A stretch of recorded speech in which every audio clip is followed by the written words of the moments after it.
The genesis for the Memorial Baton Relay came about 7 or 8 years ago as we were starting to plan the regimental centennial. We're traveling through 23 different cities and towns as we travel across the country, so it really gives us a chance to reach out and engage with a much larger group of Canadians. The run of the baton is more intended to draw attention to the display, which is really how we connect with people, right? Because a guy running by with a baton it's a great iconic image, but we're not having a connection when I do that. You're going to see me run by, but with the display, it really gives us much more of a chance to connect with people and have a discussion, and that's what this is all about. The baton itself, it's a bit of an interesting situation because the baton's only about a year old since we got it made, and it looks really pretty, but the baton itself isn't significant. What makes it significant, and the reason that we treat it with such respect, is that in the metal head of the baton, there's the Roll of Honor. And the Roll of Honor is the list of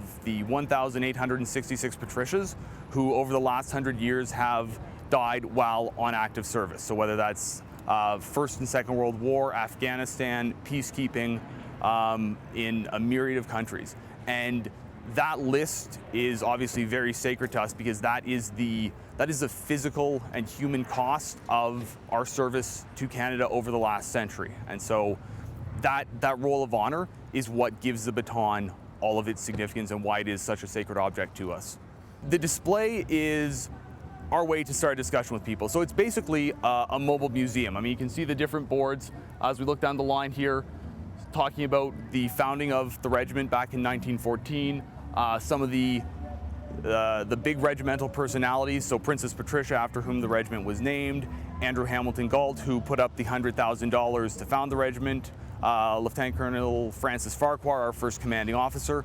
So talking about those personalities and talking about the history of the regiment, so that for those who may know a little bit or who may not have heard about the Patricias before, we have a way for them to come out, look at it, read the text, get the stories, see the pictures, and of course we've also got our soldiers wandering around to help explain and walk people through and give them a bit more of that personal connection to the history. It's really an emotional thing to be able to see the vets interacting with the baton, because we've got, when we were in Wainwright, the last leg from the cenotaph down to their museum there, the baton was carried by the oldest member of the association.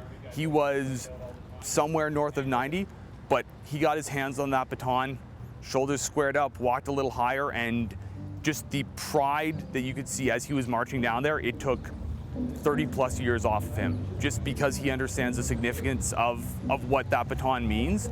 It puts in mind that more people are aware of what we are doing. And also, the run is for a good cause. You really can't describe it. It's great to see that kind of life brought into somebody by something so simple.